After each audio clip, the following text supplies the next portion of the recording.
राम राम राम। सर्वेभ्यः हृत्पूर्वक नमस्काराः। शिवानन्दलहर्याः कक्ष्यायां सर्वेषां स्वागतम्. In the last class, we have completed 90 verses. So we have 10 more verses to go to complete this yajna of learning to chant, along with some summary of each verse. I wouldn't say we have done the meaning in detail because each verse will require a very detailed explanation, each word, such is the depth of this work by Bhagavat Padacharya. However, we have attempted to know at least the direct, literal meaning to the best of our ability. So today we will have, as usual, once we complete a set of 10 verses, we have a revision session. So we will do 81 to 90. First, I will chant in the beginning, followed by individual chanting. And mostly by this month, we will conclude all the remaining 10 verses also. Then further, we will let you know about the assessments, etc. So let us begin. A warm welcome to all of you once again. We will begin with Guru Vandanam.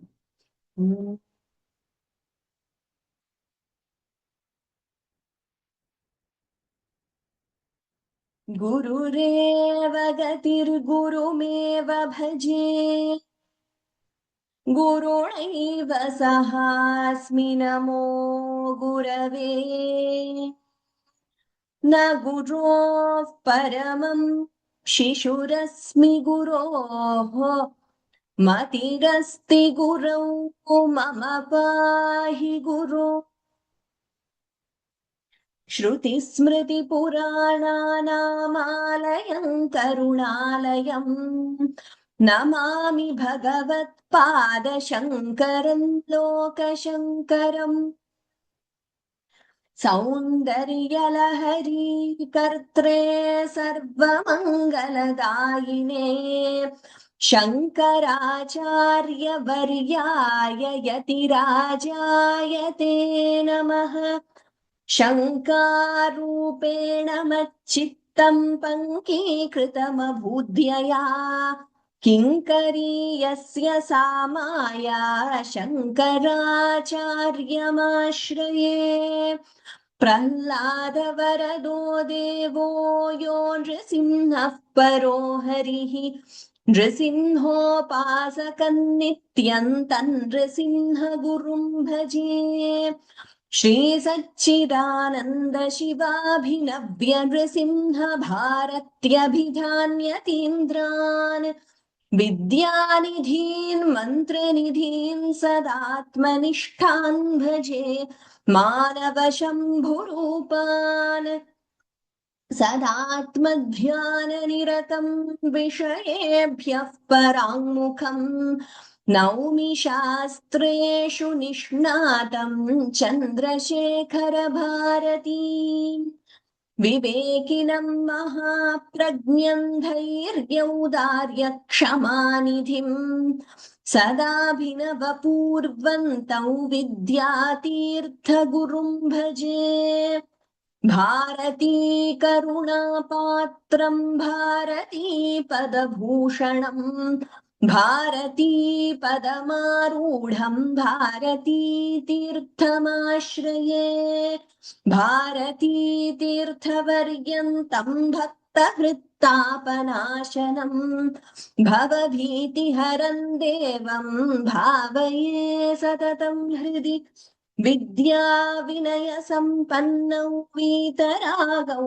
विवेकिनं वन्दे वेदान्त तत्त्वज्ञौ विधुशेखर भारतीम् अनन्त गुण संपन्नामनन्ताभिधयाश्रुताम् अनन्त ज्ञानदात्रीं तां मातरं प्रणुमो वयम् गैर्वाण्या संविबोधेन जीवनं मौल्यसंयुतं या करोत्तान्नमाम्यम्बां शारदामूर्तरूपिणी कलाभ्यां चूडालङ्कृत शशिकलाभ्यां निजतपः फलाभ्यां भक्तेषु प्रकटितफलाभ्यां भवतु मे शिवाभ्यामस्तोकत्रिभुवन शिवाभ्यां हृदि पुनर्भवाभ्याम् आनन्दस्फुरदनुभवाभ्यान्नतिर्यम् अस्तु इदानीं we will begin the individual chanting.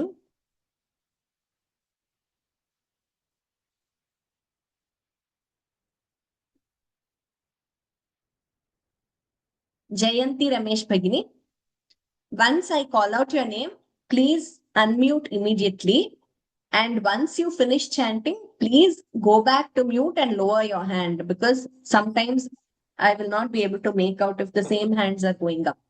Jayanti Ramesh Bhagini, vadatu kanchit kalam. Ram Bhagini. Ram. कञ्चित् कालमुमामहेश भवतः पादारविन्दार्चनैः कञ्चित् ध्यानसमाधिभिश्च नतिभिः कञ्चित् कथाकर्णनैः कञ्चिदवेक्षणैश्च नुतिभिः कञ्चित् दशामीदृशीम् यः प्राप्नोति मुदा त्वदर्पितमनाः जीवन् स मुक्तः खलु. Bhagini, very well chanted.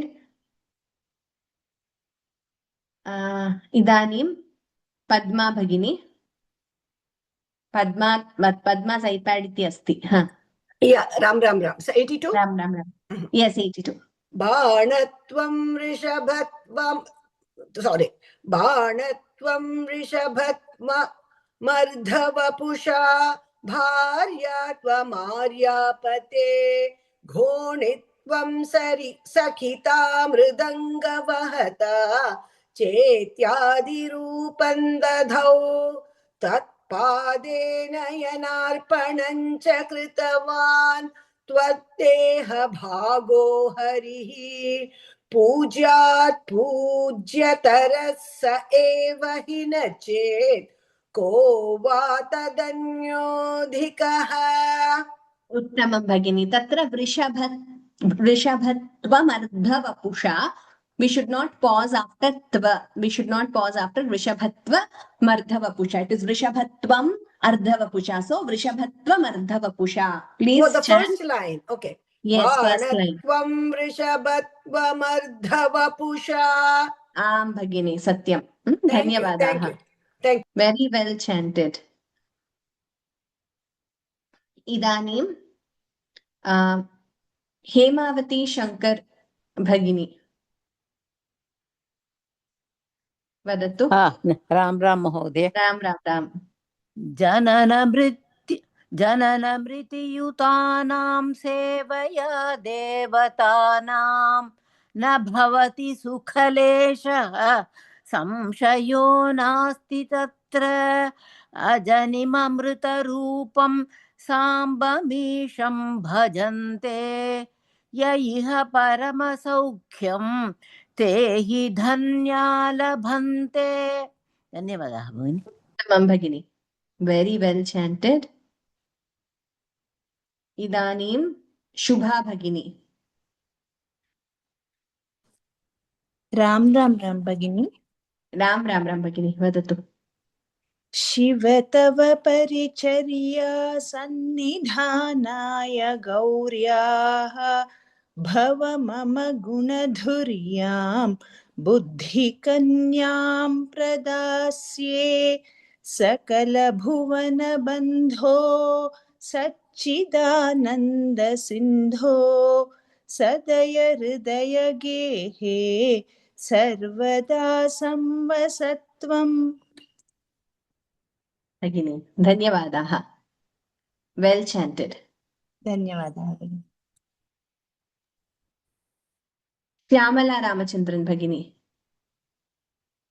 If there are any small children who wish to attempt chanting, please raise your hands and do so. Shyamala Ramachandran. नमस्ते. Namaste. जलधिमथन दक्ष नैव पातालभेदी न च वनमृगयायां नैव लुब्धः प्रवीणः अशनकुसुमभूषा वस्त्रमुख्यां सपर्यां कथय कथमहं ते कल्पयानीन्दुमौले. Tamam Bhagini. Well chanted. Next, Devi ji. Devi Bhagini.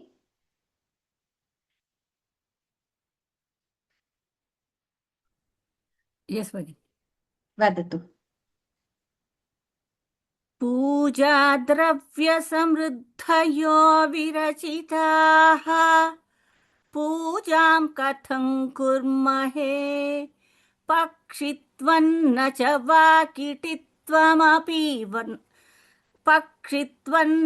वाकिटित्वमपि न प्राप्तं मया दुर्लभम् जाने मस्तकमङ्घ्रिपल्लवमुमा जाने न ते हविभो न ज्ञातं हि पितामहेन हरिणा तत्त्वेन तद्रूपिणा. Uttamam Bhagini. Well chanted. Next, Anuradha Kannan Bhagini.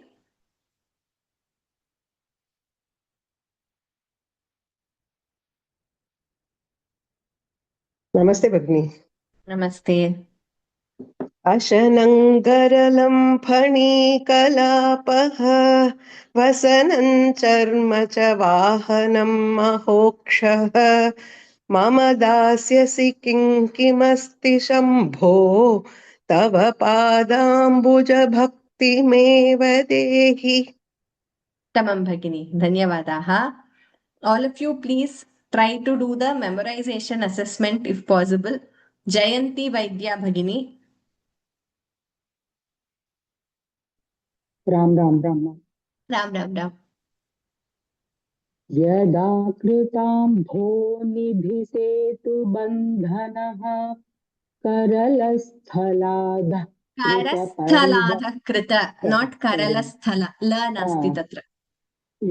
करस्थलादः कृतपर्वताधिपः भवानि ते लङ्घितपद्मसम्भवः तदा शिवार्चास्तव भावनक्षमः. Uttamam Bhagini.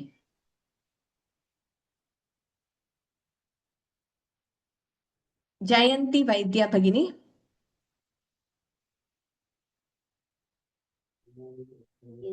राम राम राम भगिनी. Kamla Shankar Bhagini va? कमल. Vadatu Vadatu. नतिभिर्नुतिभिस्त्वमीश पूजा विधिभिर्ध्यानसमाधिभिर्न तुष्टः धनुषा मुसलेन चाश्मभिर्वा वदते प्रीतिकरं तथा करोमि. Dhanyavadaha.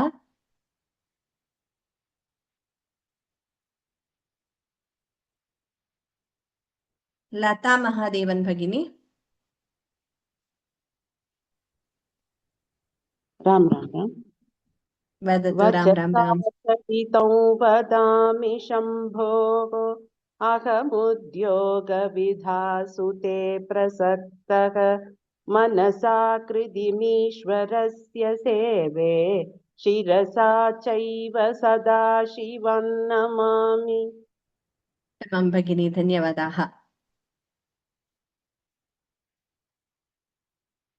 Now we will Vishalakshi Kannan Bhagini. Idanim.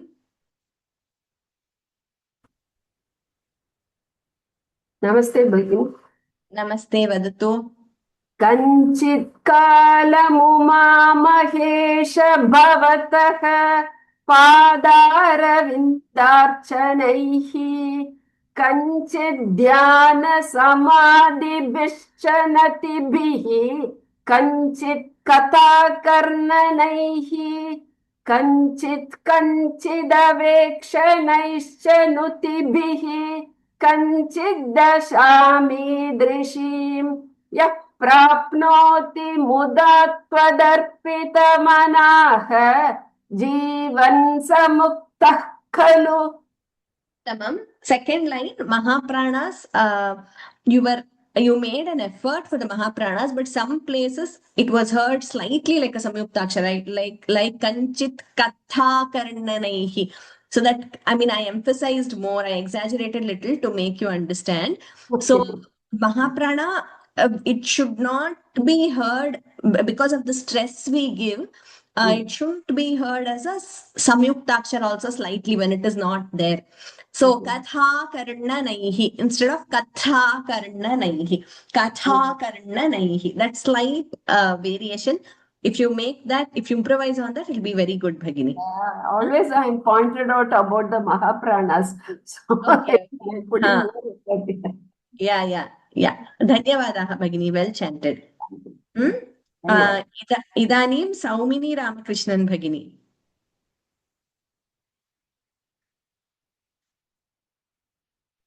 Ram Ram Ram Ram vadatu. बाणत्वं वृषभत्वमर्धवपुषा भार्या त्वमार्यापते घोणित्वं सखिदा मृदङ्गवहता चेत्यादिरूपं दधौ त्वत्पादेन यनार्पणं च कृतवान् त्वद्देहभागो हरिः पूज्यात् पूज्यतरः स एव हि न चेत् को वा तदन्योऽधिकः. Bhagini, very well chanted. Dhanyavadaha. Thank you. Muktikanta ji. Muktikanta Bhagini.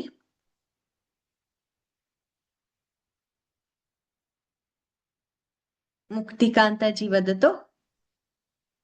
83. Ram Ram Ram भगिनी. Ram. जनन मृत्युयुतानां सेवया देवतानां न भवति सुखलेशः संशयो नास्ति तत्र अजनिममृतरूपं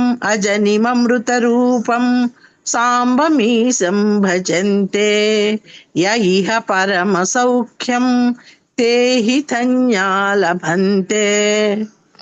Bhagini, atra janana mriti, not mruti, and ajani mamrita rupam, both the places. Amrita, janana mriti, that rikara should be heard as rikara and not as ukara. Okay, so please, 1 minute, I will just complete. Janana mriti yutanam, ajani mamrita rupam. So all of you please note, this is a very common observation. There is a tendency to say amrutam or mruti. That is not correct. It is not mra with an ukara. There is no samyuktakshara with ukara there. It is a gunitaksharam. A, I, r, that r, u, r. And that is the first observation. Secondly, sukha, everywhere when sha is there, it was heard as sa. Sukha le shaha. Sa, first su is correct. Sukha le shaha. Similarly, samshayo, samsha, that sha should be clearer. Dhanyavadaha, Bhagini. Please listen to the recording and practice. Dhanyavadaha, Bhagini. Sure. Thank you. So all of you, please note these, especially that shakara. Usually, if you have, a mother tongue of Telugu and languages like that, there the shakara is pronounced differently. But in Sanskritam, it is sha, shivaha, shankaraha, shivananda lahari. So while reciting in Sanskritam, we should recite like how it is pronounced in Sanskritam. Saumya Gopalakrishnan Bhagini. Idanim vadatu. Ram भगिनी. Ram.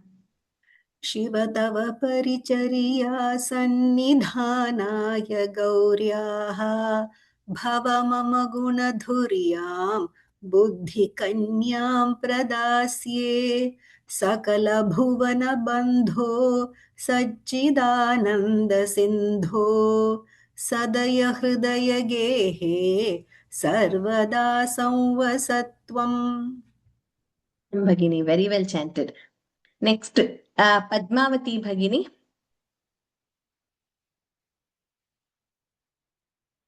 Padmavati ji, 85. Ram Ram Ram.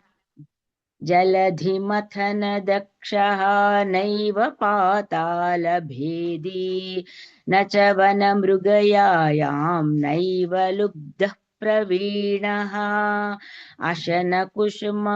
अशनकुसुमभूषा वस्त्रमुख्यां सपर्यां कथय कथमहं ते कल्पयानिन्दुमौले. Kalpayani Maule, Kalpayani Indu Maule, together Kalpayani Maule. That E should be heard as a Dirgha. And similarly, what I told in the previous verse, similar to that, Vanamrigayayam, not Vanamruga. It is not Vanamruga. Vanamrigayayam. These two Bhagini. Vanamriga. Yeah, Vanamruga. It is not Mru. It is not Mru. It is Mr. See, there is a difference when you say Mru. Let me show you. Actually, if I write, maybe it will be clearer. In Sanskritam, when I write, when you say Mru, it is this Ukara is there. It is this Ukara which is coming when I say Mru. But here, what we have here in this letter is Mr. Similarly, Amritam in the previous verse. Mr. This is R. This is a Gunitaksharam. There is no Ukara here. There is only R Kara. So that should be clear. Vana Mrigayayam. This is Mru. That is different. This is a Samyuktakshara with an Ukara. Vanamru. You can listen to the recording, Bhagini. Wherever you all are feeling any, slight confusion, please go back to the audio video recordings. You can also go to the classes where we have done the revisions and you will be able to make out that Vanamrigayayam, not Vanamrugayayam. Dhanyavadaha, Bhagini. Dhanyavadaha. This is a very common thing, so please be very careful while doing this. Padmavati ji, I think finished, right? Padmavati ji, I think you, okay. Mangalam Ramachandram Mahodaya. Ram Ram Bhagini. Ram. 84. 84, huh? No, 86. 86. Yeah. Puja Dravya. Puja Dravya Samriddhayo. Puja Dravya Samriddhayo Virachitaha Pujam Katam Kurmage Pachitvam Nachava Kiditvam Apina Praptam Maya Durlabam Jane Mastagam Pallava Jane Nateham Vibho Natgatam Hipita Mahena Harina Tatvena Tadhrupina. Dhanyavadaha Bhagini. Here, first line, the Mahapranas have to be clearer. Puja Dravya Samriddhayo. Pujang Katham Kurmahe, the Mahapranas. Okay. And also some places, the pa, not in all places, especially first line Puja, it was heard slightly like ba.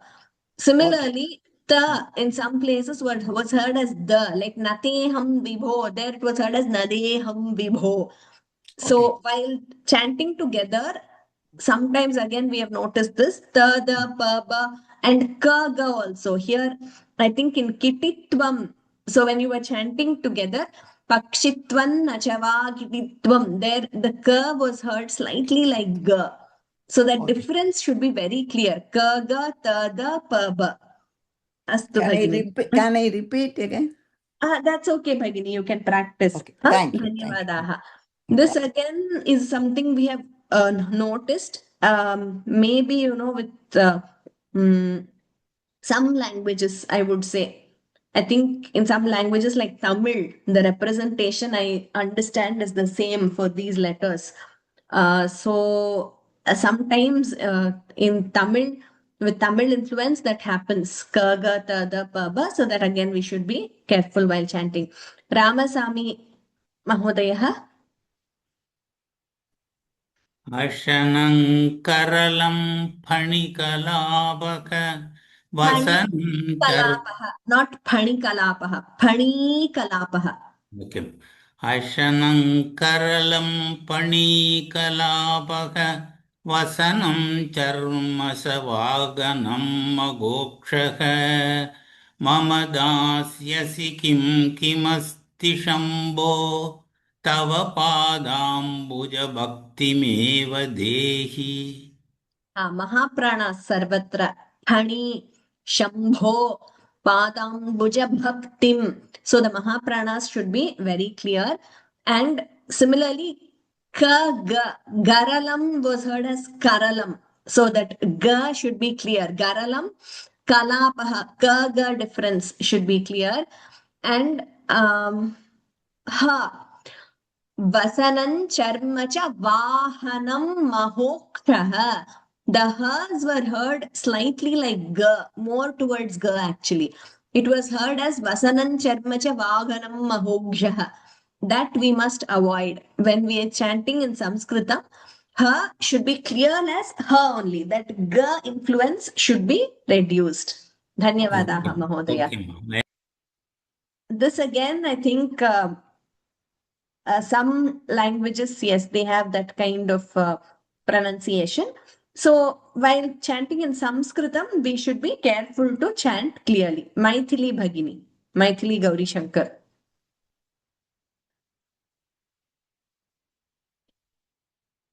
Maithili Bhagini? Vadatu. Ram.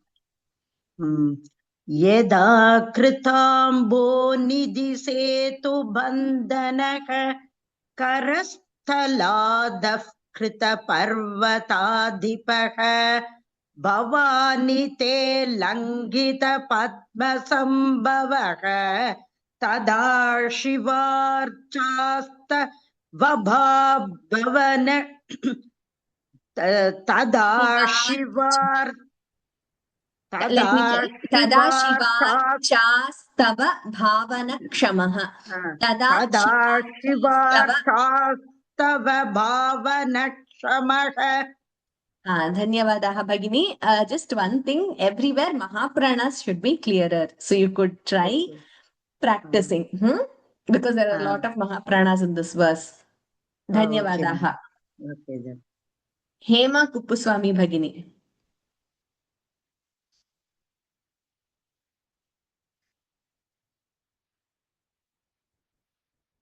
'89.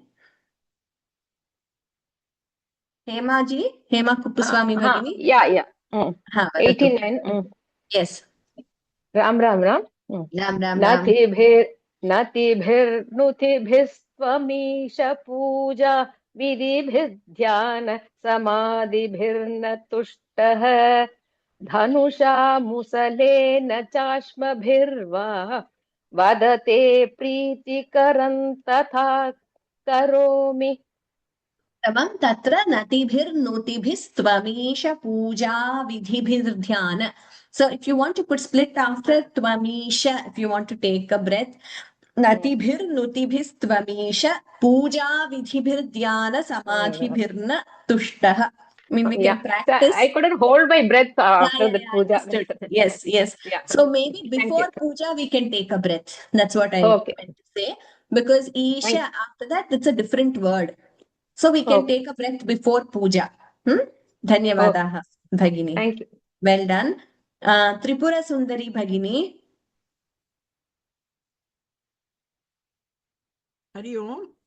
Hari Om, Vadatu.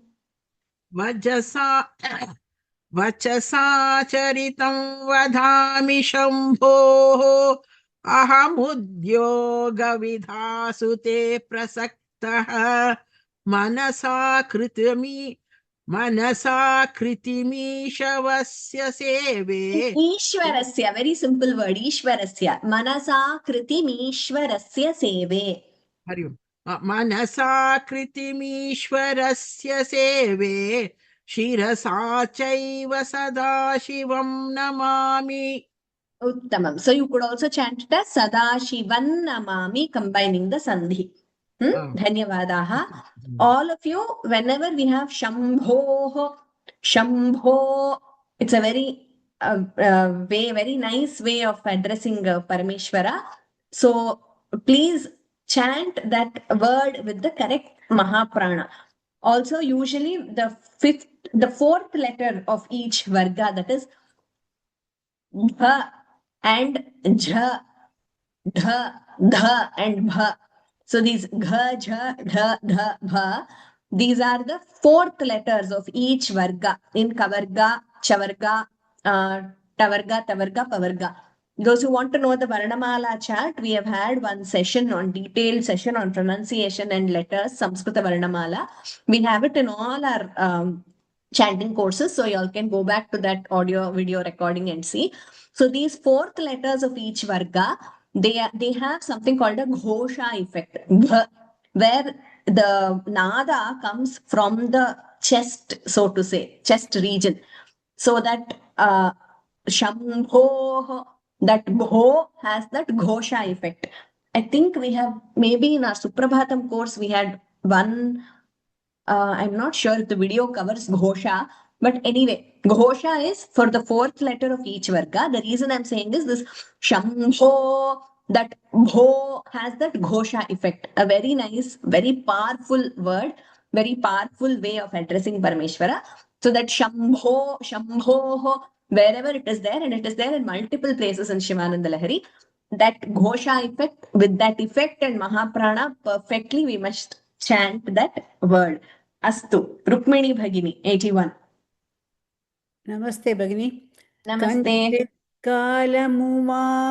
कञ्चित्कालमुमा Mahesh भवतः पादारविन्दार्चनैः कञ्चिद्ध्यानसमाधिभिश्च नतिभिः कञ्चित्कथाकर्णनैः कञ्चिदवेक्षणैश्च नुतिभिः कञ्चिद्दशामीदृशीं यः प्राप्नोति मुदा त्वदर्पितमनाः जीवन् स मुक्तः खलु.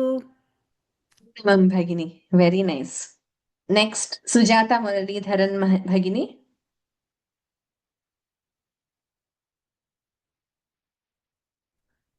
Ram Ram Ram Bhagini, Namaste. Ram Ram, Padatu.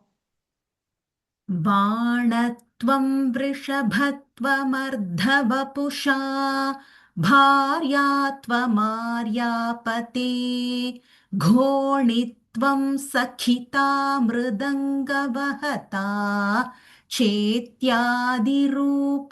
दधौ त्वत्पादे नयनार्पणं च कृतवान् त्वद्देहभागो हरिः पूज्यात् पूज्यतरः स एव हि न चेत् को वा तदन्योऽधिकः.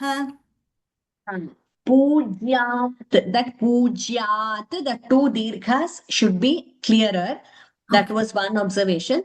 And Sakshita, that word, in the, in the effort of pronouncing the Mahaprana, like I said to someone else in today's class, slightly Samyukta Akshara was heard, like it was heard as Sakshita. I mean, I'm slightly exaggerating. Sakshita, that is how it was heard. That happens, when we try to emphasize a Mahaprana, sometimes inadvertently we tend to give a Samyukta Akshara effect that we should avoid. I hope you got it clearly, Bhagini. Was I clear? Got it. Ghonitvam Sakhita. Yes. Sakhita. Instead of Sakshita. Sometimes in our enthusiasm to give that Mahaprana effect, we give that ka extra also. Yes. That happens, for example, even with words like tatha, Very often we hear tatha, though that extra t is not there. That one we must avoid while pronouncing Mahapranas. Dhanyavadaha Bhagini. Dhanyavadaha Bhagini. Well done. Rajalakshmi Bhagini.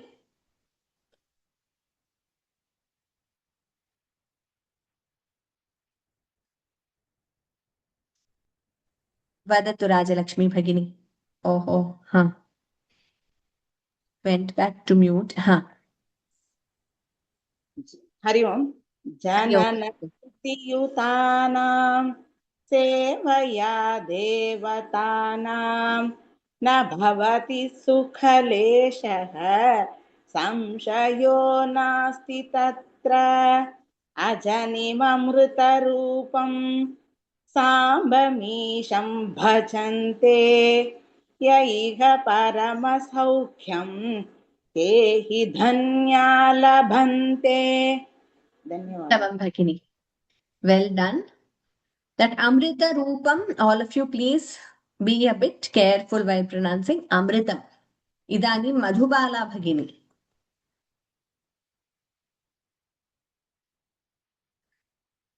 Vadatu Madhubala Bhagini.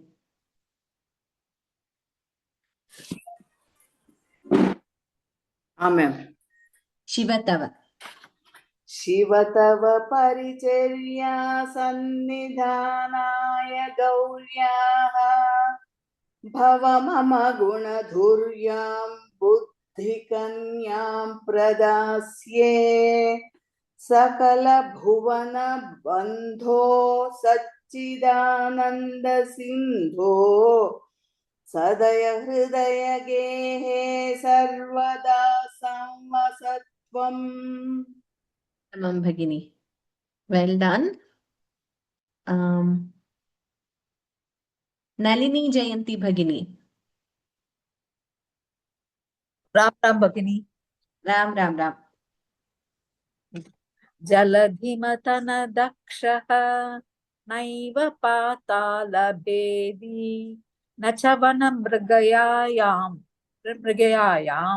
naiva lubdha pravinaha ashana kusuma bhusha vastra mukhyam saparyam kathaya katamaham te kalpayanindu maule.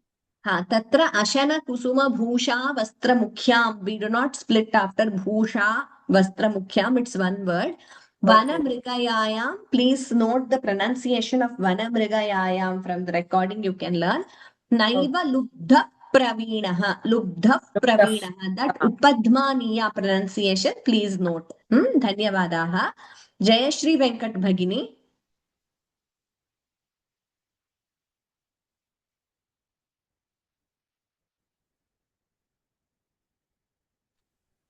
Ram Ram Ram भगिनी. Ram Ram.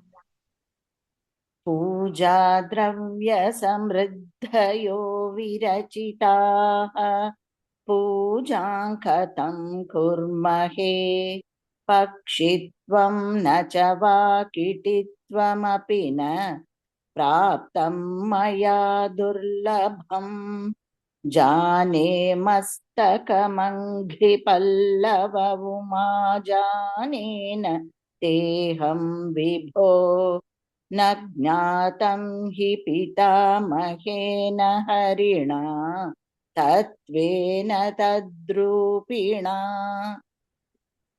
Ja Katham, the Mahaprana there, Bhagini. If that is clear, it would be good. Dhanyavadaha. Idanim Sulochana Bhagini.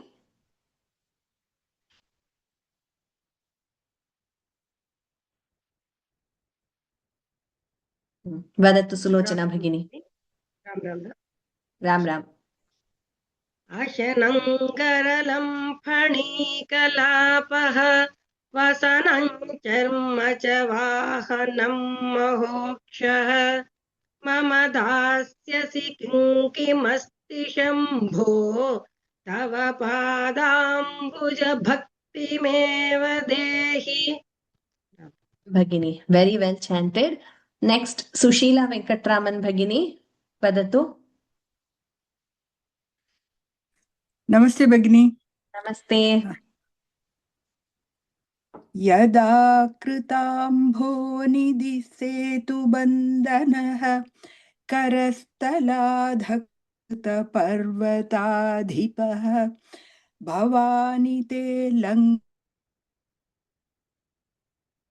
तदा लङ्घित शिवाचार्स्तव भावनक्षमः. The Mahaprana, some places, like for example, Nidhi Setu Bandhanaha, Ambho Nidhi. There, Yes. Dhi and Dha in the first line were a little unclear. Okay.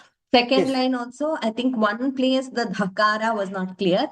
Ah. Third line, somehow I lost your connectivity, Bhagini. Should I couldn't chant hear. again?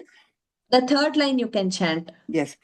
भवानि ते लङ्घितपद्मसम्भवः तदा शिवा Sambhavaha, not Sambhavaha. Sambhav, there is no pause. Sambhavaha, Padma Sambhavaha. पद्मसम्भवः तदा शिवार्चास्तव भावनक्षमः. Astu Bhagini. Dhanyavadaha. Well chanted. Next, Annapurni Narasimhan ji. Annapurni Narasimhan Bhagini. Vadatu.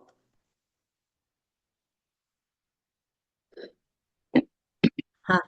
Natibhirnutibhistvamish. नतिभिर्नुतिभिस्त्वमीश पूजा विधिभिर्ध्यान समाधिभिर्न तुष्टः धनुषा मुसलेन चाश्मभिर्वा वदते प्रीतिकरं तथा करोमि.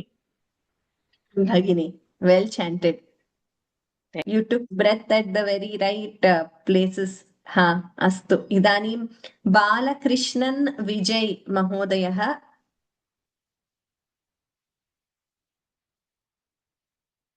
Balakrishnan Vijay Mahodayah. Vadatu 90. वचसाचरितं वदामि शम्भोः अहमुद्योगविधासु ते प्रसक्तः मनसा कृतमीश्वरस्य सेवे मनसा कृतिमीश्वरस्य मनसा कृतिमीश्वरस्य सेवे शिरसा चैव सदा शिवं Namami. Srividya khalo? Uttamam Srividya. Well chanted. I didn't know you had logged in today. Astu. Dhanyavadaha. We have only 10 minutes left, but you practice all the shlokas taught till now, and next we will learn the remaining 10 also. In some class, I will let you know in advance and make you chant. Okay? In one of our sessions. Dhanyavadaha. Uttamam Srividya. Well done. Next, Sheshambal Bhagini.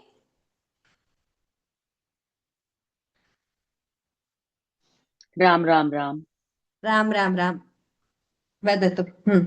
कञ्चित् कालमुमा महेश भवतः पादारविन्दार्चनैः कञ्चित् ध्यानसमाधिभिश्च नतिभिः कञ्चित् कथाकर्णनैः कञ्चिदवेक्षणैश्च नुतिभिः कञ्चित् दशामीदृशीम् यः प्राप्नोति मुदा त्वदर्पितमनाः जीवन् स मुक्तः खलु. जीवन् स मुक्तः खलु. मुक्तः खलु. यः प्राप्नोति मुदा त्वदर्पितमनाः जीवन् स मुक्तः खलु. Bhagini, Tatra, you are chanting the Jihva Mulya correctly. You are chanting Muktah. But you are chanting it as Alpa Prana. So please observe that. You can listen to the recording also. Mukthalu. After that, must be a Mahaprana. I'll just try once. Just Jivan you can start. Jivan. Jivan sa Muktah khalu. Astu. So that is a place where both Jihva Mulya and Tha are there. So we must chant both carefully. Dhanyavadaha Bhagini. Idanim Kamala Bhagini. Kamala Bhagini. Ram. वदतु बाणत्वं वृषभत्वमर्धवपुषा भार्यात्वमार्यापते घोणित्वं सखिता मृदङ्ग वहता चेत्यादिरूपं दधौ त्वत्पादे नयनार्पणं च कृतवान् त्वद्देहभागो हरिः पूज्यात् पूज्यतरः स एव हि न चेत् को वा त्वदन्योऽधिकः तदन्योऽधिकः नाट् त्वदन्योऽधिकः को वा तदन्योऽधिकः अस्तु भगिनी धन्यवादाः उत्तमम् नेक्स्ट रीता उदय कुमार भगिनी वदतु रीता उदय कुमार जी नमस्ते भगिनी नमस्ते वदतु जननमृतियुतानां सेवया देवतानां न भवति सुखलेशः संशयो नास्ति तत्र अजनिममृतरूपं साभमीशं भजन्ते य इह परमसौख्यं ते हि धन्या लभन्ते अमृत रूपम please note the pronunciation of amritam sambamisham samba there ba is not mahaprana samba sa amba ambaya sah sambamisham bhajante only that bha is mahaprana dhanyavadah bhagini next tirumalai vadivunathan mahodayah vadatu नमस्ते ma'am नमस्ते भवत्याः नाम 74 no ma'am 90 83 or 84 ma'am 84 your name please तिरुमलै वडिवु अस्तु भगिनी वदतु शिव तव परिचर्या सन्निधानाय गौर्याः भव मम गुणदुर्यां बुद्धिकन्यां प्रदास्ये सकल भुवन बन्धो सच्चिदानन्द सिन्धो सदय हृदय गेहे सर्वदा संवसत्वम् Astu tatra the raga was slightly interchanged between the lines, but that's okay. You can practice it. No problem, Bhagini. Dhanyavadaha. Idanim Suvarna Adiga Bhagini. Suvarna Adiga Bhagini vadatu. 85. Ram. जलधिमथन दक्षः नैव पातालभेदी न च वनमृगयायां नैव लुब्धः प्रवीणः अशनकुसुमभूषा वस्त्रमुख्यां सपर्यां कथय कथमहन्ते कल्पयानीन्दुमौले Uttamam Bhagini, well chanted. All of you, as we have also done the meaning, I request you to please experience the meaning while chanting. Lakshmi Bonagari Bhagini. पूजा द्रव्य समृद्धयो विरचिताः पूजां कथं कुर्महे पक्षित्वं न च वाकिटित्वमपि न प्राप्तं मया दुर्लभं जाने मस्तकमङ्घ्रिपल्लवमुमा जाने न तेऽहं विभो न ज्ञातं हि पितामहेन हरिणा तत्त्वेन तद्रूपिणा It is katham kurmahe. Slightly it was heard as a dirgha. It was heard as kurmahe. It is kurmahe.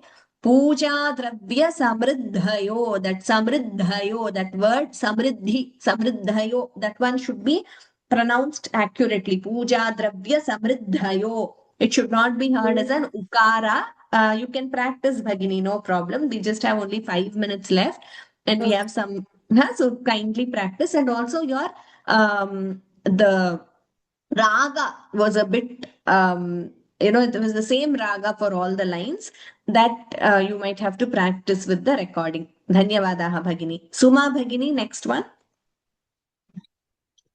असनं गरलं फणीकलापः एकनिमिषं भगिनि तत्र अशनं श्च not asanam and phani not funny phani once again please. Okay.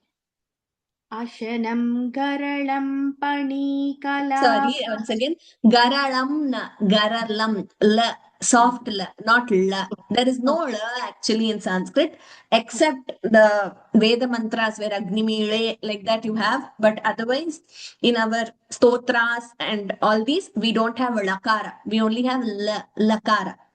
Ashanam garalam phani kalapaha. Punaha vadatu. असनं गरलं asana asha.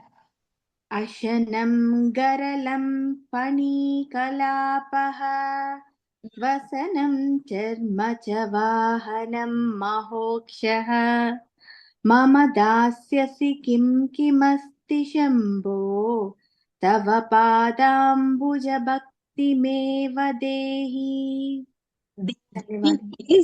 Dehi is Hrasvaswara Bhagini. So it is, we should not prolong it as Dehi.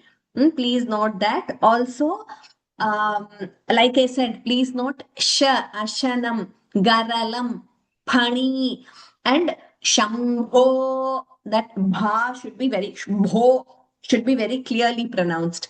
Arun Dutt Mahodaya. Next one. 88. नमस्ते madam.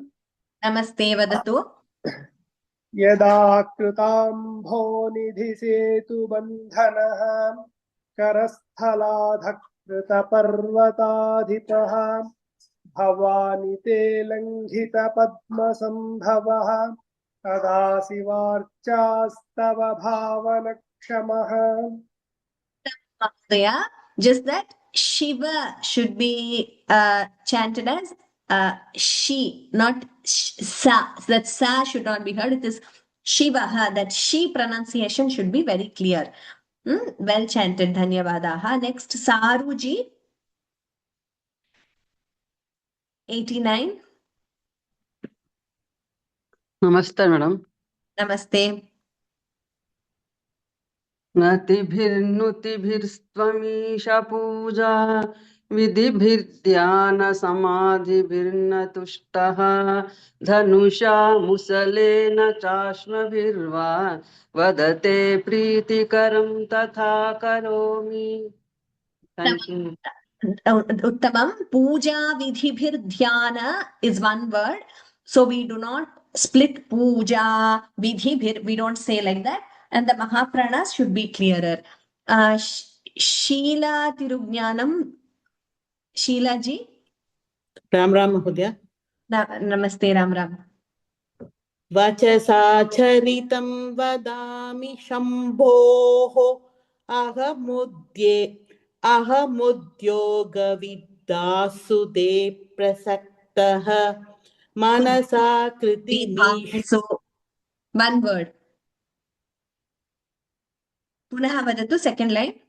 Ahamudyoga viddasude prasaktaha manasa kriti mishvarasya seve shirasa chaiva sada shivam namami. There you're chanting it as Ahamudyoga Vidhasu. It is not Vidhasu. Ahamudyoga Vidhasu. Udyoga Vidhasu. So that Vidha, Ahamudyoga Vidhasu. Dha is only Mahaprana. There is no Samyukta Akshara there. And we don't pause in between that word, Bhagini. Dhanyavadaha. Thank you. Kartik Mahodayaha, 90th again. Kartik Mahodayaha. Next, Anne Marie ji. And we will conclude with Anne Marie Bhagini today. Kartik Mahodayaha, 90th verse. Kartik Saranganji.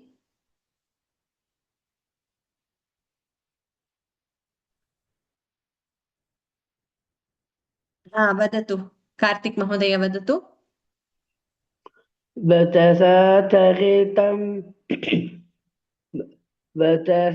चरितं वदामि शम्भः अहमुद्य उद्योगविधासु मुद्योगविदासु ते प्रसतः ते प्रसक्ताः Yes. ते प्रसक्तः मनसा कृति कृतिमीश्वरस्य मनसा कृतिमीश्वरस्य मीश्वरस्य सेवे शिरसा चैव सदाशिवं Namami. Uttamam. Dhanyavadaha. Please listen to the recording. As you keep listening, you will get the words clearly. Well done. Next, Anne Marie ji, the last one, Bhagini, the 90th one, please. Namaste. Namaste. वचसा चरितं वदामि शम्भोः अहमुद्योगविधासु ते प्रसक्तः मनसा कृतिमीश्वरस्य सेवे शिरसा चैव सदाशिवं Namami. Bhagini, just te prasaktaha, slight, because you are learning from so long, I'm just telling you this. Te prasaktaha, the dvitvam there. I mean, it was not wrong the way you chanted, but the dvitvam, if it is clearer, it would be better. I mean, I know you are a perfectionist, you chant very perfectly, therefore I'm pointing out. Te prasaktaha. So the dvitvam. And ahamudyoga vidhasu. That we should not, even that slight, what do I say, samyukta akshara effect should not be heard. Yes. Yeah. Astu Bhagini. Shall I repeat this ahamudyoga? Just the second line, yeah. अहमुद्योगविधासु ते प्रसक्तः. Perfect, Bhagini. Dhanyavadaha. All of you chanted. Sorry, you were saying something? Dhanyavadah. Dhanyavadaha. All of you chanted very well. So, Jayanti ji, you have asked me for the WhatsApp. Have you also sent me email, Bhagini? If yes, I can just, if you send me an email, I'll send you the link to join the WhatsApp group. Because I don't have your number, I can't send you the link by WhatsApp. But if you send me an email, someone has mailed me, I will just reply. If it is you, Jayanti Bhagini, I will reply. Nalini ji, otherwise send me an email, I will send you the link to join the WhatsApp group. Whoever has raised their hands, I have called today. Meena ji, you have said I didn't call you. Your hand was not raised. I don't know if you got a chance to chant, Meena ji. I don't know why it's happening like this every time. You can, that's okay. You can chant the 90th one. No problem. I only now I saw the Q&A. This is, we'll conclude with Meena ji because we have already exceeded our time. Vadatu Meena Bhagini. Ram Ram. Ram Ram. Vachasa charitam vadami shambhoh ahamudyogavidhasu te prasaktah manasa kritimishwarasya seve shirasa chaiva sadashivam namami. Bhagini, well chanted. The same observation for all of you, for most of you rather, for the second line. Te prasaktah, that dvitvam for pa, if it is there, it's better. Also, ahamudyoga vidhasu. Udyoga vidhasu. There, samyuktakshara should not be heard. Just the mahaprastu. Idanim, we will conclude with Shanti Mantraha. About assessments, etc., we will soon intimate you, but we will keep having, even after we conclude 100 verses, we will have practice sessions. And those who have learned, memorized, I will give you an opportunity to chant in our class also, with the video on. Any children apart from Sri Vidya who has been very consistent, any other children who have learned the verses, please let me know either by sending me a WhatsApp message or an email, so I can give you an opportunity to chant in class once we conclude. Now we'll complete today's class with Shanti Mantraha. Sarve bhavantu sukhinah, sarve santu niramayah, sarve bhadrani pashyantu, ma kaschid dukkha bhag bhavet.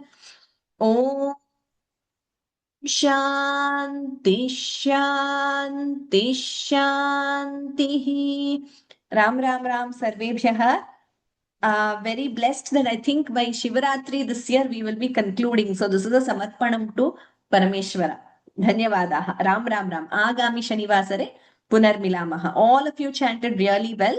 Keep up the practice along with the meaning so you can have that Ananda Anubhava while chanting the verses. Dhanyavadaha. Ram Ram Ram.